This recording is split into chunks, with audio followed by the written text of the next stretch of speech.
اعوذ باللہ من الشیطان الرجیم بسم اللہ الرحمن الرحیم۔ ایک دن حضرت عثمان غنی رضی اللہ عنہ نے نبی کریم صلی اللہ تعالیٰ علیہ وآلہ وسلم کی دعوت کی۔ جب نبی کریم صلی اللہ علیہ وآلہ وسلم حضرت عثمان غنی رضی اللہ عنہ کے گھر کی طرف تشریف لے جا رہے تھے تو حضرت عثمان غنی رضی اللہ عنہ آپ صلی اللہ علیہ وآلہ وسلم کے پیچھے پیچھے چل رہے تھے اور آپ صلی اللہ علیہ وآلہ وسلم کے قدموں کی تعداد گن رہے تھے۔ سرکار دو عالم صلی اللہ علیہ وآلہ وسلم نے جب منہ موڑ کر یہ معاملہ دیکھا تو مسکرا کر پوچھا، اے عثمان رضی اللہ عنہ، کیا کر رہے ہو؟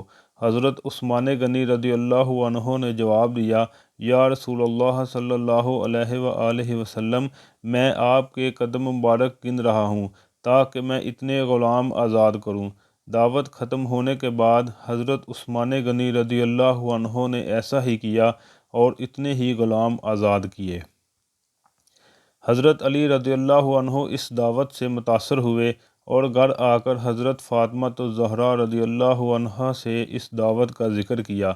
حضرت فاطمہ الزہرا رضی اللہ عنہا نے فرمایا، علی رضی اللہ عنہ، اگر تم چاہتے ہو تو ٹھیک ہے، تم رسول اللہ صلی اللہ علیہ وآلہ وسلم اور آپ کے اصحاب کو بلاؤ اور میں دعوت کے لیے کچھ پکا لوں۔ حضرت علی رضی اللہ عنہ کے جانے کے بعد حضرت فاطمہ الزہرا رضی اللہ عنہ نے وضو کیا اور اللہ تعالیٰ کے حضور سر بسجود ہو گئی اور دعا مانگنے لگی، اے اللہ، تیری بندی فاطمہ نے تیرے حبیب محمد مصطفیٰ صلی اللہ تعالیٰ علیہ وآلہ وسلم اور ان کے اصحاب کی دعوت کی ہے، تیری بندی کا صرف اور صرف تجھ پر بھروسہ ہے، لہٰذا اے میرے مالک و خالق، آج تو فاطمہ رضی اللہ عنہ کی لاج رکھ لے اور اس دعوت کے کھانوں کا انتظام عالم غیب سے فرما۔ سیدہ رضی اللہ عنہا نے یہ دعا مانگ کے ہانڈیوں کو چولہوں پر رکھ دیا۔ اللہ کے فضل و کرم سے تمام ہانڈیاں رنگ برنگ کے کھانوں سے بھری پڑی تھیں۔ جب سرکار دو عالم صلی اللہ تعالیٰ علیہ وآلہ وسلم اپنے اصحاب کے ساتھ تشریف لے آئے تو حضرت فاطمہ الزہرا رضی اللہ عنہا نے ہانڈیوں سے ڈھکن اٹھا کر کھانا ڈالنا شروع کیا۔ اصحاب رسول اللہ صلی اللہ علیہ وآلہ وسلم کھانے کی خوشبو سے حیران رہ گئے۔ جب صحابہ کرام نے کھانا کھایا تو کھانوں کی لذت سے مزید حیران کر دیا۔ نبی کریم صلی اللہ تعالیٰ علیہ وآلہ وسلم نے صحابہ کرام کو حیران دیکھ کر فرمایا، حیران ہو رہے ہو؟ تمہیں معلوم ہے کھانا کہاں سے آیا ہے؟ تمام صحابہ کرام رضی اللہ عنہ نے جواب دیا، اللہ اور اس کا رسول صلی اللہ علیہ وآلہ وسلم بہتر جانتے ہیں۔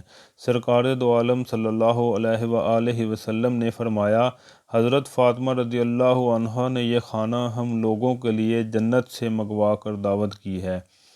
اس کے بعد حضرت فاطمہ الزہرا رضی اللہ تعالیٰ عنہ پھر سر بسجود ہو گئی اور اس طرح دعا مانگنے لگی، اے میرے مالک، حضرت عثمان رضی اللہ تعالیٰ عنہ نے تیرے محبوب کے ہر قدم کے بدلے ایک غلام آزاد فرمایا۔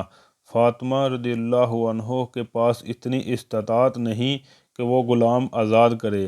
اے میرے رب، تو نے پہلے بھی میری لاج رکھی اور جنت سے کھانا بھیج دیا، اب تیرے محبوب صلی اللہ تعالیٰ علیہ وآلہ وسلم جتنے قدم چل کر میرے گھر آئے اتنے ہی سرکار دو عالم صلی اللہ علیہ وآلہ وسلم کے امتی جہنم کی آگ سے آزاد فرما دے۔